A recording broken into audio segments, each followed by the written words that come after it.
gamers, Swiftlamer here, and welcome to the Outer Cosmos, a region of the galaxy that the company prefers to keep on separate books as the ones on older records.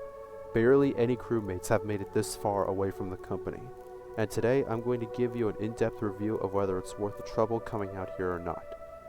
By doing a ranking! When I came out here, the loading configuration overloaded, forcing me to restart it.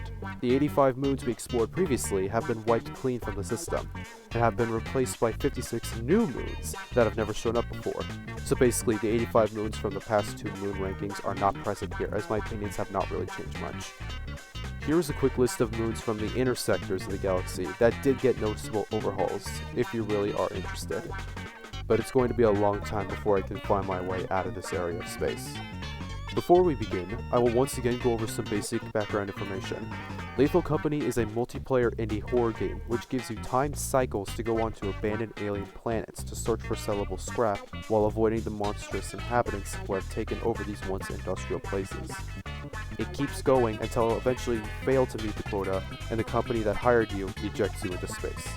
The game is well over a year old now, and its formula is so strong and beloved that somehow it's still holding pretty strong.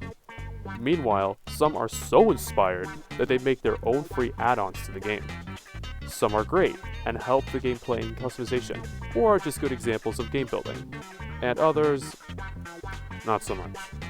All the following mods displayed in this video and much more are available through an app called Thunderstore if you're looking to play these yourself. My regular loadout of mods consists of the following. Game Master, a now deprecated mod that still works, surprisingly. It allows me to toggle in-game commands whenever I need it. The No Monster mod, so I can have an uninterrupted session this time. No, that means you too, buddy. Lethal X-Ray, which greatly enhances my scanner, and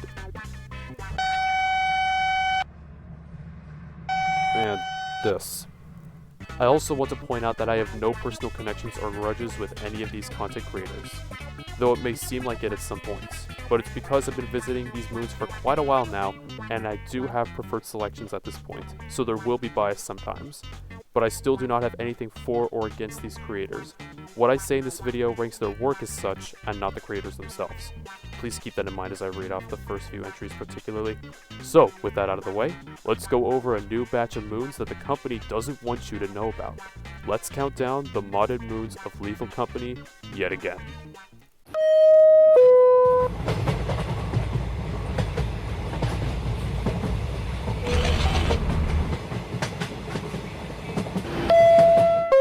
Number 56, Starship 13 by Sniper11.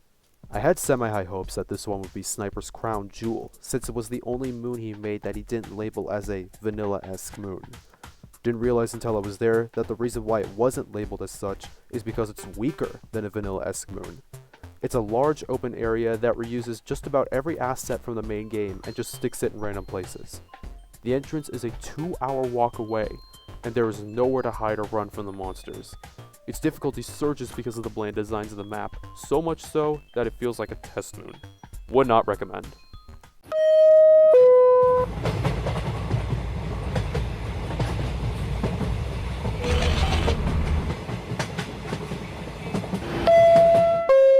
Number 55, Nadit by Sniper11. If I could sum this moon up in one word, it would be bare bones. This is the most dull snow planet I've ever been to. You go forward a small distance, go down a staircase or ladder, and then go into the entrance, which is also close. That's literally it.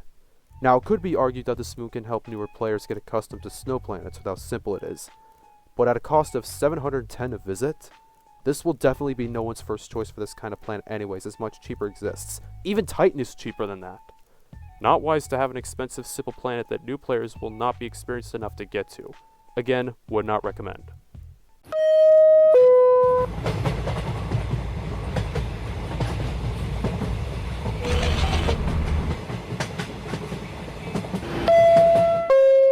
Number 54, Tondaria by Sniper11.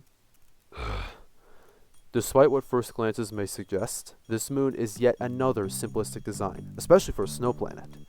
You follow the lamps to a warehouse that has the entrance. That's it. Just like the past two entries, it's just more vanilla assets slapped together in a way that feels unoriginal. Your business is better spent on rent or dine. Well, at least I can't fault Sniper for false advertising, right? Again, I'd like to point out that I have no bias against any creators. These moons are just bad.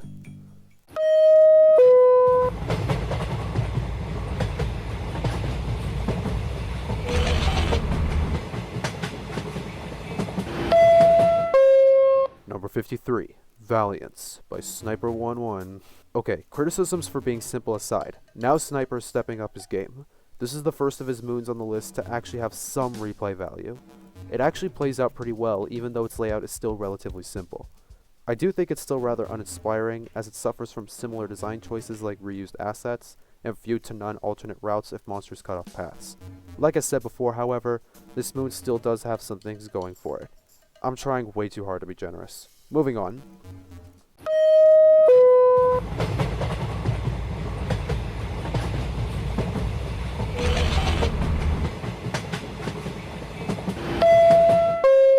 Number 52, Roar by Sniper11. This moon suffers a wide open space issue like Starship 13, even if it's far less severe. The walk to the entrance is not as long, and the direction is straightforward. Okay, I don't know what else to say. I honestly don't know why I took the warnings ahead of time and just left it at like 1 or 2 moons from this collection, and instead reviewed the whole thing just to chastise it. Again, I have nothing against this creator personally, but this work is near rock bottom. I'm sorry, okay?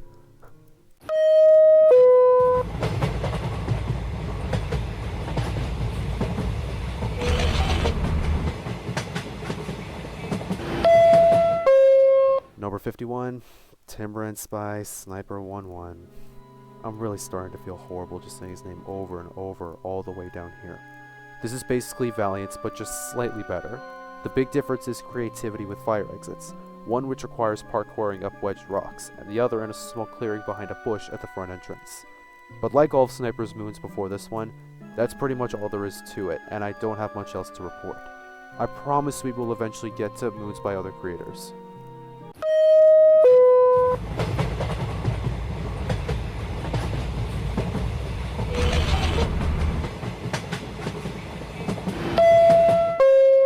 Number 50, Cesspool? Okay.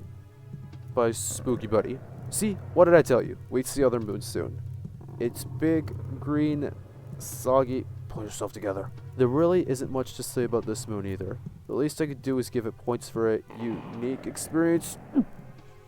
One of the more glaring issues is the edge of the map is an invisible wall as opposed to impassable terrain.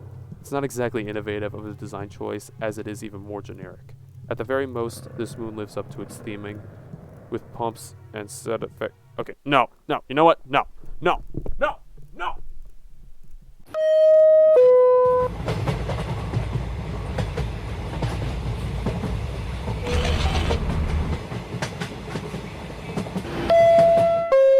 Number 49, Limrus by Kovjerti. This is basically an easier version of Vow, but without the bridge or anything that made that moon unique. It's honestly like a wilderness section in between checkpoints in an adventure game. It also has some lighting issues from time to time depending on your elevation, and strangely enough the water doesn't do anything either. My mercy for this moon is tightly limited to granting this small, bland moon a better ranking than a collective work that's arguably worse and one that capitalizes on toilet humor. But that is not an honorable achievement in the slightest. Still, those who seek moons that look like they fit in the main game, this one is for you.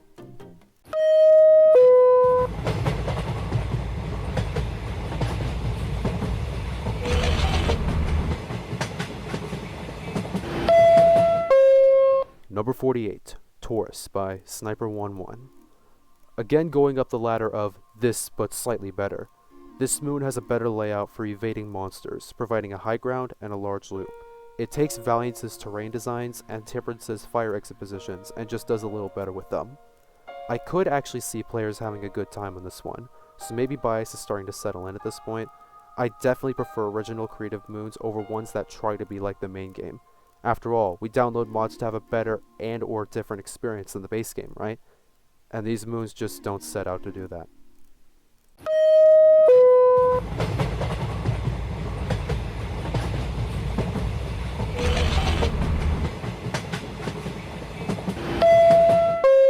Number 47, Menstruation by Kovjerti. This does play similar but better than the desert moons in the main game, the only real difference being trees to give it a little more of a high desert theme, but without it, this moon would be almost interchangeable with Assurance. It's just lapping around rocks to the entrance. Basic, but at least a little effective. There is one archway though, so I guess that's kinda cool, I guess.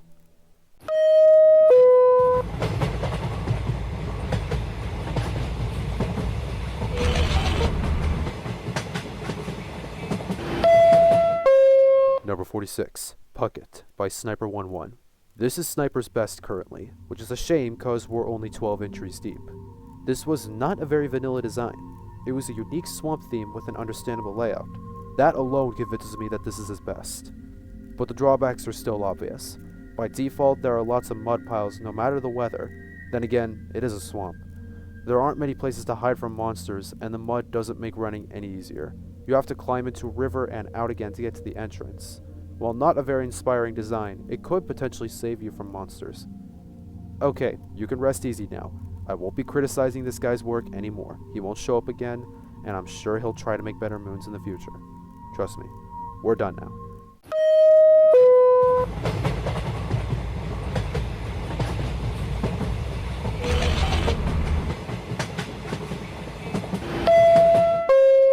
Number 45, Macron by Demon May. This moon has a cruel illusion that was likely not intentional. It suggests an intense amount of parkour, which while injured or having your hands full, cannot hope to end well. But here's the thing, the lava is not lava. You can wade through it without any consequence. I even turned God mode off just to confirm, and I still took no damage. So in summary, this potentially incredibly challenging moon is hindered by a likely unintentional mishap that makes it pathetically easy. Its positives are, it's pretty to look at, but that's about it.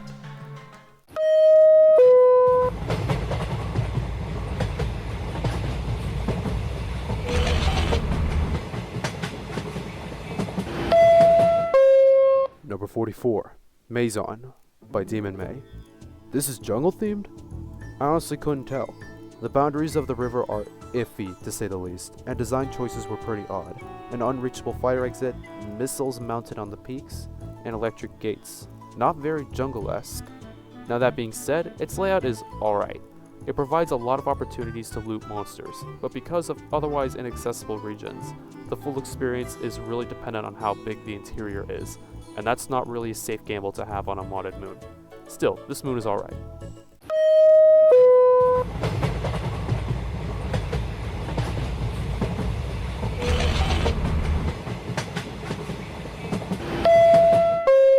Number 43, Temper by Autumnus. Another snow moon, but this time built for cruisers. But if you go in blind like I did, you would not be able to tell that. The main entrance is more easily accessible by walking, as there is a narrow canyon and bridge in front of the ship. The fire exit is on the complete other side of the map and has no indicator whatsoever. Even with a cruiser, you're not guaranteed to find it easily. The best I could do is call this a better execution of a vanilla snow moon than Nadet. But this moon is not nearly as cruiser friendly as it wants to admit, and if you take one misstep, then you probably are not going to leave with it. Use the main entrance only, and keep that car attached to your ship.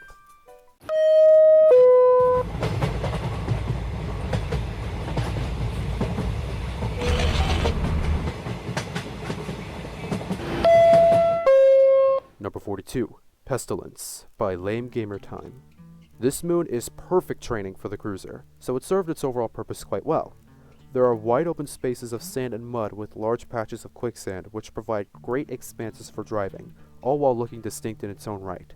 But like previous entries, the downsides are this moon is long and dull without it. Entrances are very far from the ship and take around 4 hours to get to. Monster spawn rates aren't any more promising. There are even certain paths and loops that are solely meant for the cruiser and nothing else, as there is no fire exit back there.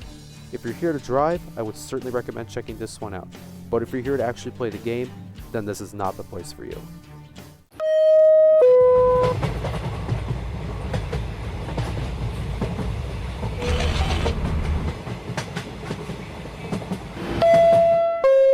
Number 41, Eccentric by Moweep. Another cruiser-based moon. The reason why it's higher up is only because of how it looks. The sand and rocks are retextured once again, giving this moon a more unique theme than main game moons.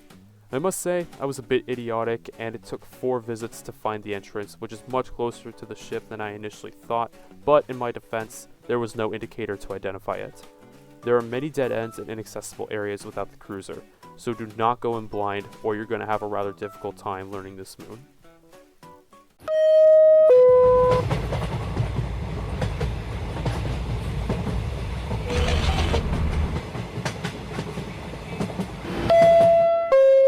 Number 40, Cambrian by Autumnus. This moon's chosen art style makes it seem like a prequel to Meritopia before the ground was inaccessibly flooded. The water does not slow you down as much as it would on other moons, and it actually benefits a little from that. It's still a little bare compared to others, but for what it was trying to bring, Cambrian was able to bring it.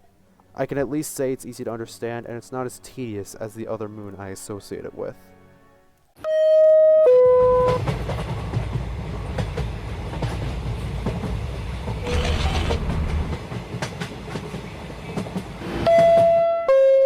Number 39, Pizza... No!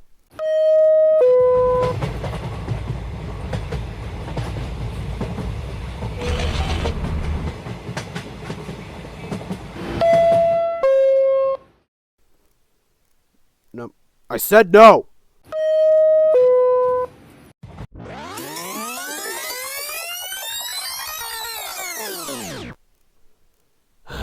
You aren't gonna let me move on without doing this, are you?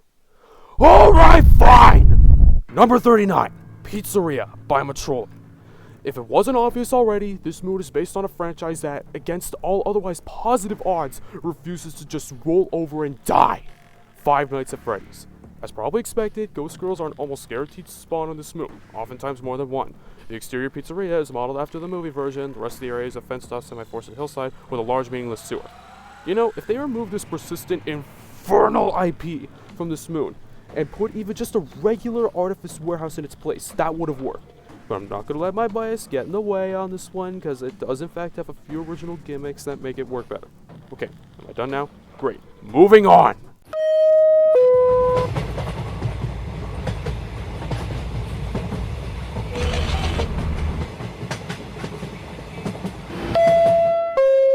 Number 38, Windfall Island by Daphne. Well, this is quite the transition, going from an IP that I'm incredibly tired of to one I greatly respect. I'd love to try to commend this one as it is a pretty good recreation that felt like a perfect conversion to Lethal Company's aesthetics, but gameplay wise, it falls a few checkmarks short. The stairways are not actually stairways, the ladders don't work, and there actually may be too many entrances. I don't say that too often on moons. So in a sense, it's a bit clunky, but otherwise simple and pretty faithful.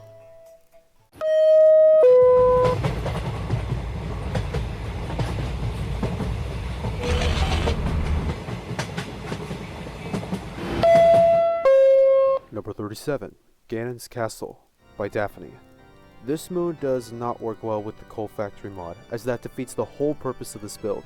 You're supposed to view this from a long distance away in all its sinister glory. Okay, that aside, it's a simple but difficult moon. You just walk up to the main entrance and walk back. It has a very high spawning rate of monsters on the other hand to keep it from being a stroll in the park, and rightfully so. Don't think incredibly highly of this one, but it's alright. People with stronger PCs are likely to get a better experience out of this one.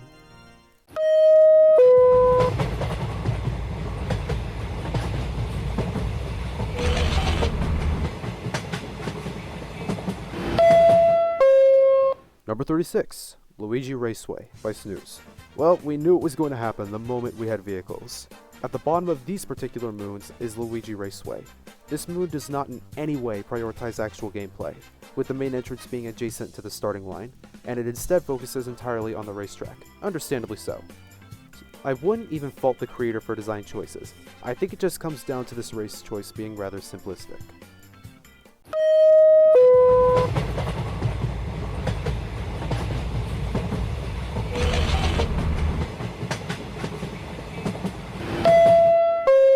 Number 35, Kyoto by Daphne.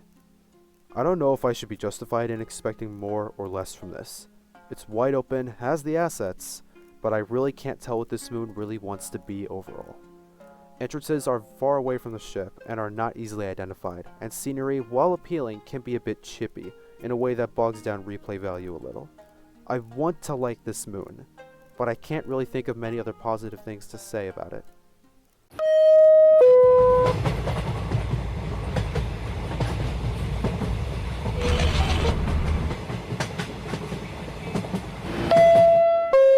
Number 34, School Moon by Mr. Unreal Team. It's only accessible via one moon made by the same developer, which I will cover if I do another moon ranking. A promise is a promise. Never thought I'd be exploring an abandoned Soviet bloc with abandoned playgrounds, sports courts, and schools, but here I am. This moon honestly puts you in the shoes of an urban explorer more so than an intergalactic looter. It certainly has an unsettling tone, and you're likely to find a fire exit before finding the main entrance. But replay value still isn't that great. I also find it odd that it's in the middle of an ocean, as opposed to on the mainland. Say what you will about the USSR, but that's a little uncharacteristic. As a side note, I think this moon could do with a slight touch of snow. But that's just me. This map is okay to say the least.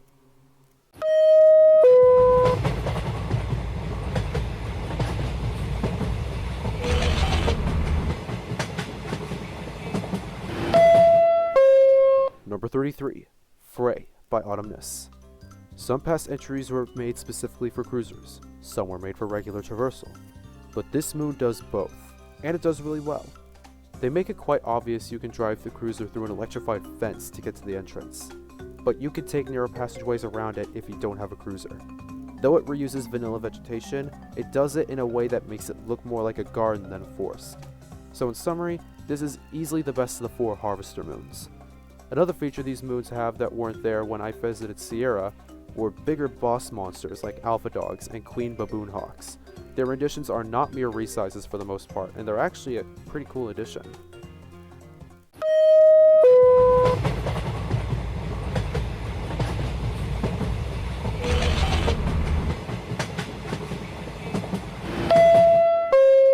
Number 32, Melty Molten Galaxy by Dark Age of EXE. Oh boy, this one had so much potential, but it ended up being a little simpler in the end. But it's still pretty good. As one might expect, it involves some mandatory platforming, and entrances and fire exits are replaced by warp pipes, which is very clever. It can still take quite a bit to get to the main entrance and back on the other hand, and one misstep will put you in for a very long fall. Dark Age has a better moon with a similar premise further down the line.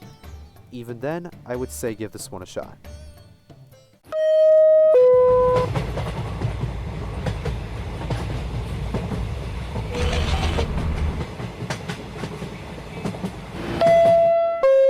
Number 31, Calypso by Demon May. This was honestly better than I was expecting it to be. Gameplay and theming matched up pretty well, and I located at least 5 entrances, only 2 of them requiring ladder climbing.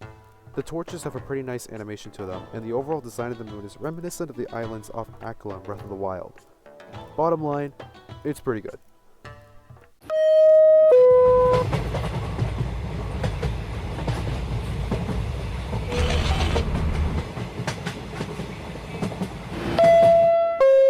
Number 30, Praetor by Demon May. While this moon has some odd design choices, it makes for a pretty good experience. The fire exits and main entrance are not hard to locate or traverse to, and the umbrella-like covers actually provide good protection from monsters. Even giants normally have trouble getting to you on one of those things. I'm glad I decided to stick around on this moon, as it looks even more majestic around noontime. A new magma moon appears in the sky, making the whole moon glow an otherworldly red. Nailed the lava aesthetic, and generally fun to play on. Good moon.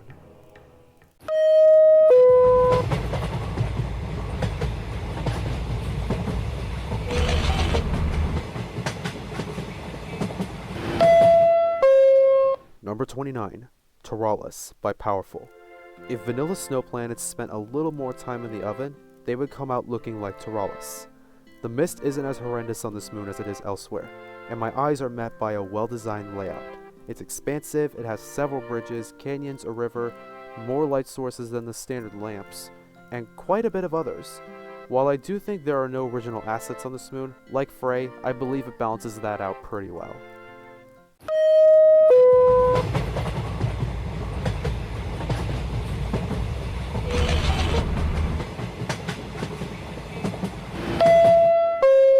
Number 28, Quasara by Powerful. This is just a regular day on the country highways. This is another cruiser-oriented moon. The way it feels so incredibly grounded but unique enough to not feel like a vanilla moon. What I did not realize until the end of my visit is the path to the main entrance is actually very short but also easily concealed. Did not catch that on my first loop, which on the other hand is very long, though I wouldn't say complicated. It looks good and plays pretty well. For how much I've slandered vanilla-esque moons in this ranking, this one rises above the others, easily.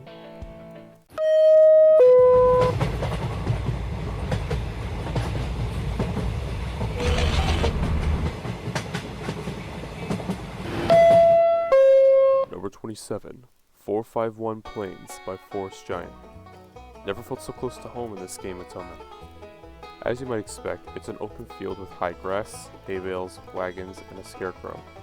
The elevation differences help players get past monsters, and entrances are still easy to find. The farmhouse and windmills are pretty well detailed on a side note. There's no barrier wall in this moon, so don't wander too far. But that's pretty much the only downside.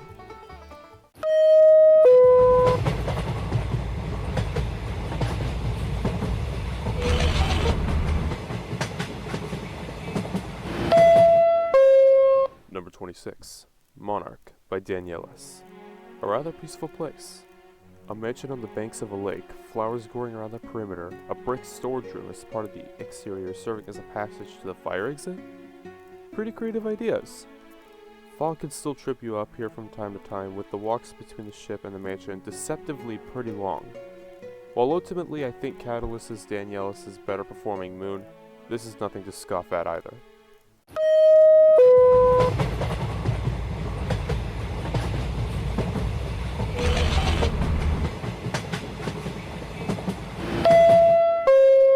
Number 25, Delore by Xenonium.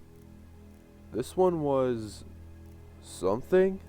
I could definitely get the feeling of it orbiting a black hole, if that black hole was a 144p rendering. This moon has a grim theme that works, but I do think in terms of gameplay, it's just too dark.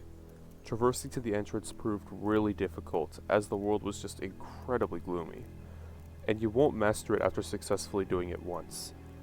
But that's the fun of it. It can be unpredictable in that sense, which I guess adds to the replayability.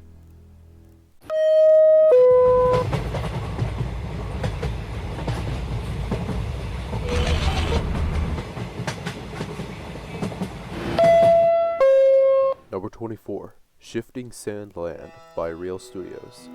Just like Castle Grounds, this is an incredibly faithful recreation that for the most part plays well. It's a little different as this one's based on a full-blown level. Its fire exit and main entrances are in virtually the same place, which could make finding strategies for traversal easier than normal. The quicksand is unforgiving, so watch your step. But other than that, I got no necks with this moon.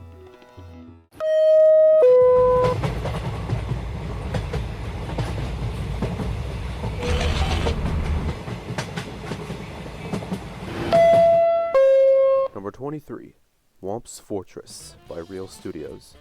Now, the reason this ranks higher than Shifting Sands Land is because it simply seemed to have more work behind it. Unlike the previous entry, Womp's Fortress has unique stage hazards and enemies with the sound effect. Platforming to the top is of course still necessary, and the fire exit isn't always worth the hassle to get to. But with how much it offers, this is easily the best Super Mario 64 themed moon in modded Lethal Company.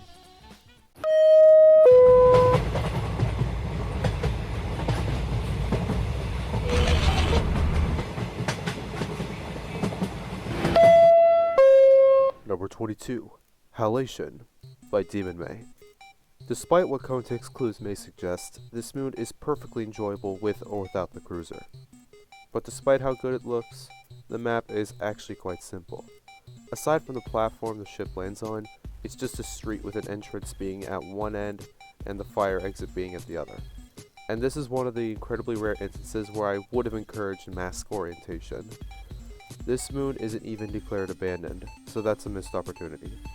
Still, this moon is an absolute feast for the eyes.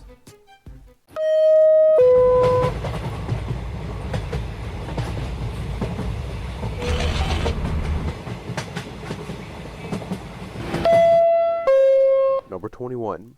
Aspira by Demon May. This moon has an understandable and pretty creative execution. Direction and traversal are not confusing, and the atmosphere is simply beautiful. Oddly enough, the reason Aspira is higher on this list is mainly because of where Halation fell just a few steps short, and that's enemy orientation. Eyeless dogs have a new spirit-like skin that absolutely adds to the theming, even if it's just a retexture and not a full-on buff. It's wonderful what was done here, and I would definitely recommend this moon.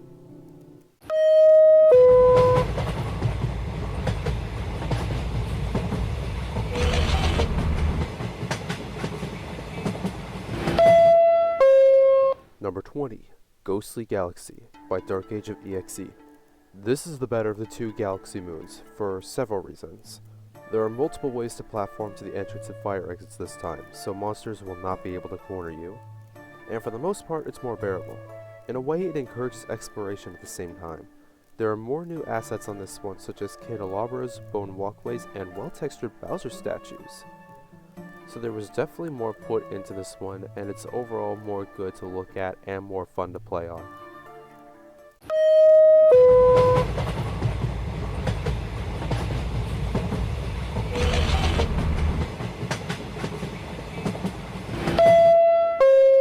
Number 19. Rockwell by Demon May. This is an immersive and easily accessible experience. Houses in the village look like strip mall units for some reason. The weather often complements the mountainous setting pretty well, particularly eclipses.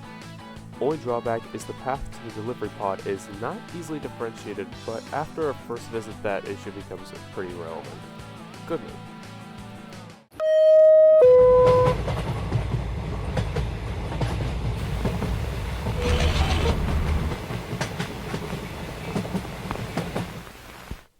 Number 18. Flicker by Demon May. Certainly a different take. Right off the bat, it changes your vision and the graphics to match that of a VHS tape. Makes the game run slower, but it still looks good. The drive-in screen can be triggered by entering a shack and interacting with a toggleable projector. Not entirely sure what the film shows, but it's certainly an idea to be expanded upon. The entrance is a mansion off to the right of the screen. Not exactly sure what the dark secret of this moon is, but it's enough for me to put it as Demon May's highest moon on this list.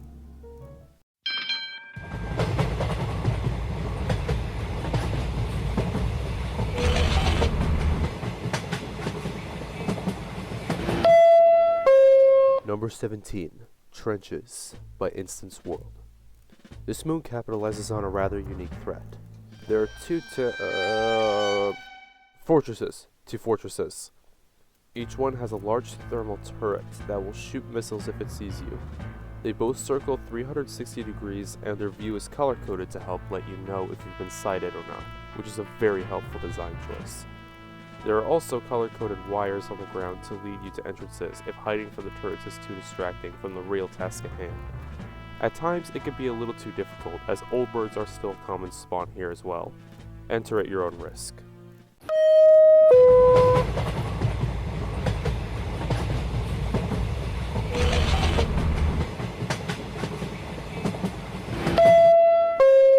Number 16. Fortress by Instance World. This moon also uses turrets as its primary obstacle, but it's in a more direct way than trenches. There is only one direction to take this time, up a hill towards the facility. The turret is positioned above the entrance and is constantly surveying the climb, which requires you to do more hide and seek as you creep up to the entrance. And it's even harder to go back down without alerting it and getting blown sky high.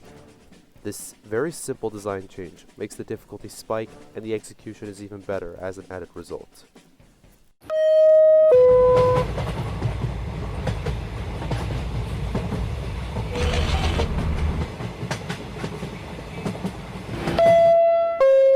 Number 15. Yavin 4 by Shu. This last-minute addition is a bit of a half-sided coin. The exterior is okay. It's a small open space with some trees and starships. However, the mod comes with a unique interior which makes up for it. It's a well-detailed and frankly pretty scary interior. Particularly a tall grass room that can hide anything from a monster to a turret. So the exterior has some assets that I can only imagine took a while to make. But other than that, the mood itself doesn't do much for me. The mod is worth downloading for that interior though.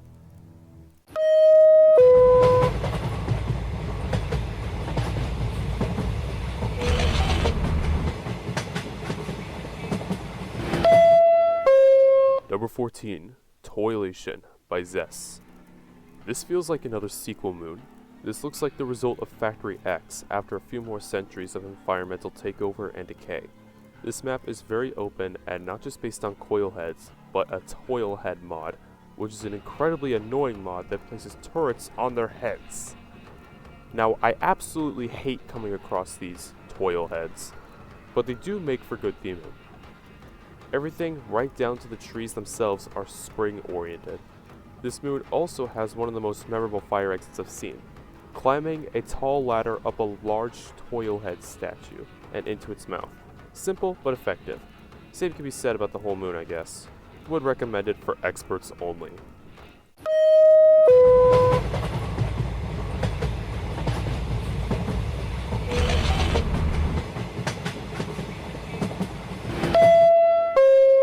Number 13, Solarius by Spooky Buddy. This was pretty creative. This could have easily been something Star Wars related or vanilla-esque, but this moon does none of that and instead has a good layout with impressive design choices.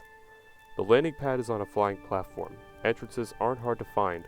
There's fire exits on the roof of the spaceport and you're greeted by a beautiful view of the outer cosmos. Honestly, extra props for that. This doesn't look like it took only an hour to make. And as always, watch your step, or it'll be a long fall back to... Actually, where do you go when you fall into space?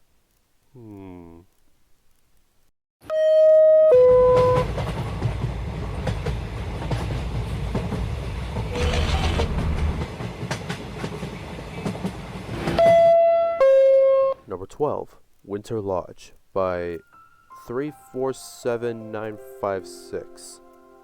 Okay. This moon was just special. It has a large cruiser-worthy path to a snowed-in lodge, if the name didn't make it obvious. It's not hard to find on foot, and the scenery around the outside is certainly of note. The fire exit is at the end of an icy river, as you can see right here. This moon is on another level with its immersion, and I adore it.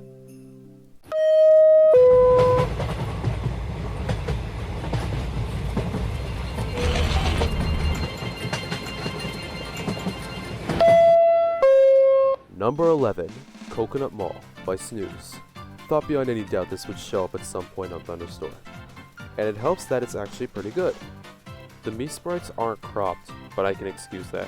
The ramps do not work as intended, so don't take the upper path unless you're suicidal. Oh, while we're on this topic, I'd also recommend another version of this moon by Chill73, which focuses more on the version from Mario Kart Tour. But because I like the original version a lot more, I showed this one instead. But in the end, they essentially are the same experience, so you decide.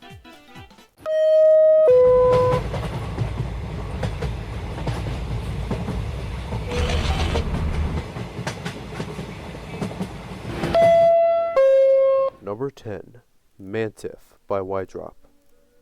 Again, a deal is a deal. The Mantif interior I reviewed in November wasn't that impressive. This moon, however, laps it multiple times, hence why it starts off the top 10 here. If it weren't for the name, I probably wouldn't have been able to tell the two are connected. So that's right, the moon itself is actually a very, very good time. Theming is pretty good, and traversing is easy. One of the two fire exits is behind a gate that I still do not know how to open. And if exploration isn't really your strong suit, there's a map right at the landing pad. Quite courteous to put that there. So yeah, overall, pretty good.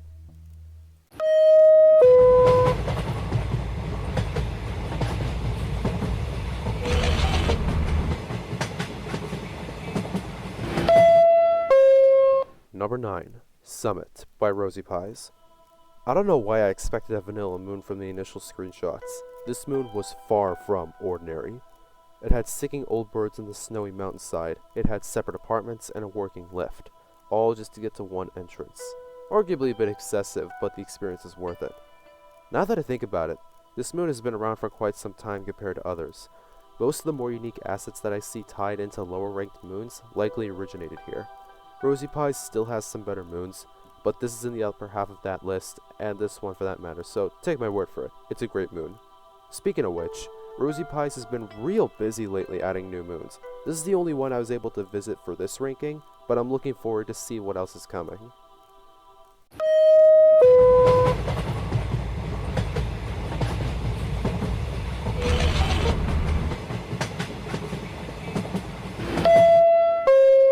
Number 8, SR Marooner's Bay by Fission Metroid 101.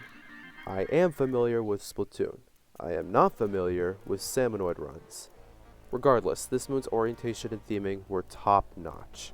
It was built just like a Splatoon battlefield with easily accessible floors and platforms.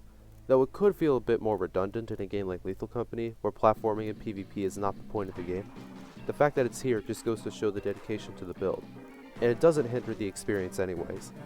The addition of neon lights and large torches in the ink are also a nice one-of-a-kind touch. Even if I'm out of touch with this particular part of the franchise, this is a highly respectable moon, and I would recommend it for fans and regulars alike.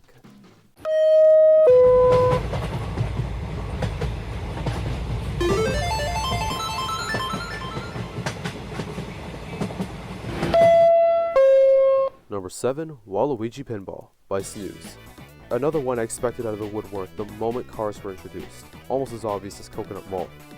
It helps that this is simply the best of the Mario Kart courses, both in its original series and here. Instead of spawning you at the starting line, it instead opts to put you at the bottom of the machine. Admittedly, the whole thing cannot be rendered at once because of how massive it is. Furthermore, this is also the hardest of the Mario Kart maps. I have no idea how they managed the tunnel to the top, but they made it pretty smooth as well as the rest of the track. Even if the pinballs aren't here, do not take this moon lightly. It will test your driving skills hard. I had to drive through it backwards first time, believe it or not, because it was easier to control. I also would not recommend it if you're looking to just play the game, as this moon is the furthest from oriented for that. But for any other motive for exploring modded moons, I would absolutely recommend this one.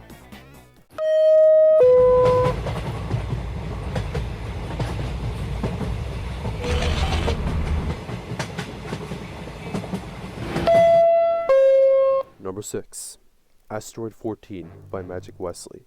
This one almost didn't make it in, due to Magic Wesley creating a moon earlier with a similar name, but I'm glad I noticed and checked it out anyway.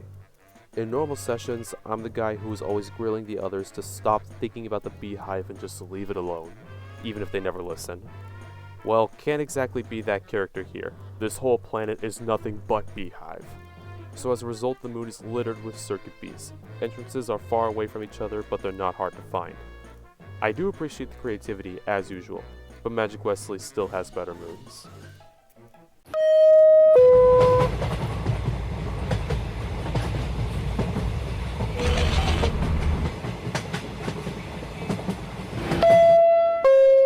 Number 5, Hawaiilia by Spookily.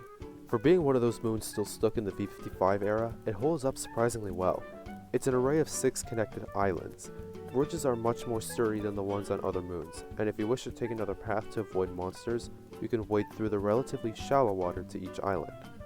The island with the entrance is even better. It takes you down into an early 60s style bunker that almost looks inviting with its overgrown and unusually pretty bright aesthetic. Pretty damn straight. And before we move on, I just want to give a moment of silence to this poor guy. Don't know what happened to him, but may he rest in peace.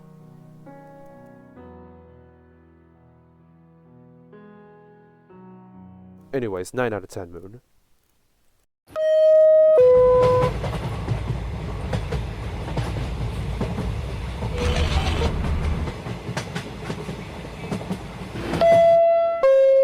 Number 4, HNS Ruins by Alan. Well, this certainly came out of nowhere. We've had Castle Interior for gosh knows how long, though I've never really had a fully dedicated moon to go with it, until this came along. This moon can appeal to all kinds of players. The detail is incredible, with ruins, a village, and a citadel. Some entrances are easy to find, while some require serious parkour. This variety offers high replay value at the same time. This moon has a lot more to offer than I was expecting, and is an easy 10 out of 10.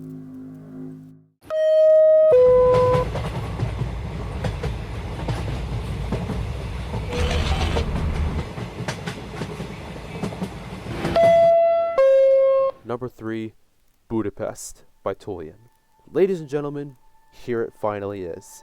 I've been waiting so long for my PC to finally cooperate and let me see this moon. I've been trying to review it since the very first ranking, and at long last, here it is. I would say this is Tulian's most cinematic moon.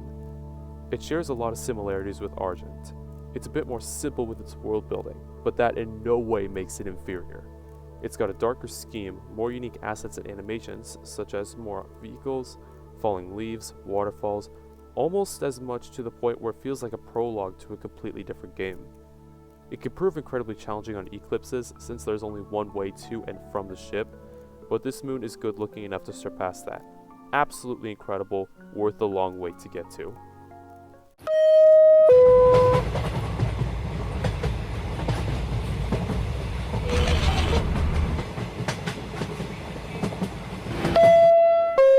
Number 2, I'm Brid by Owen.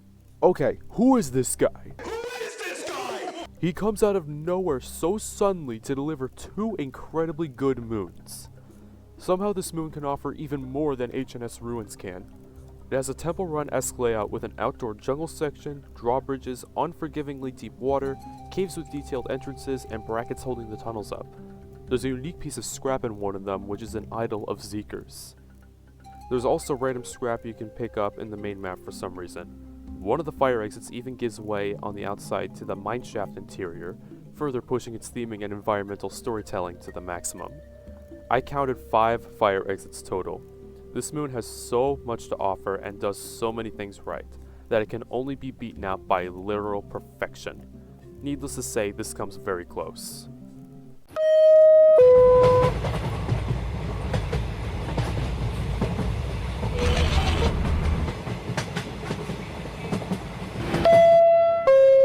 Number 1, Zen by Click. I have so much to say about this moon as a whole, but I will save all stuff relating to that for a later ranking. I don't even know where to start.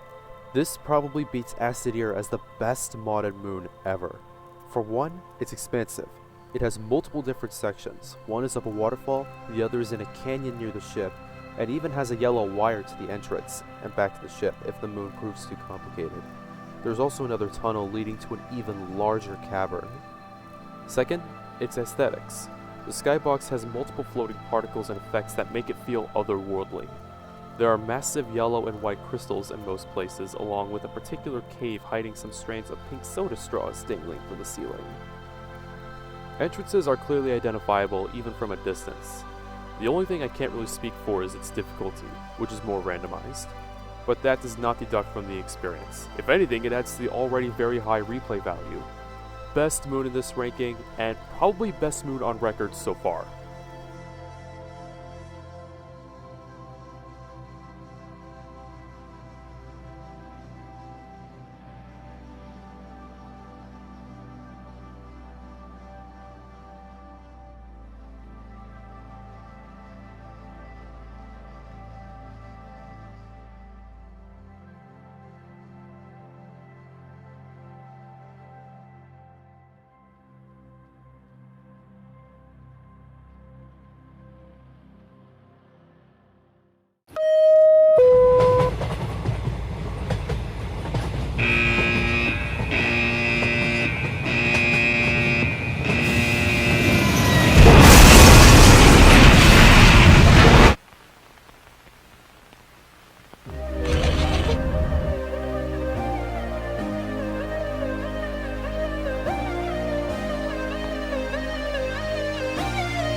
And that will do it for this video.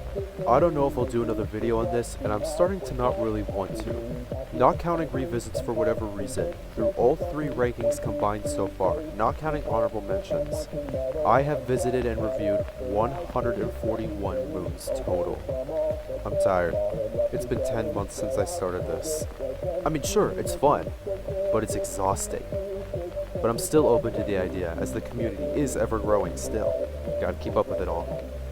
If you do want me to go out there again and rank and review even more modded content, please let me know in the comments. I don't really care if you subscribe or not, but if you enjoyed, please leave a like and comment. Thanks for watching, and I'll see you next time.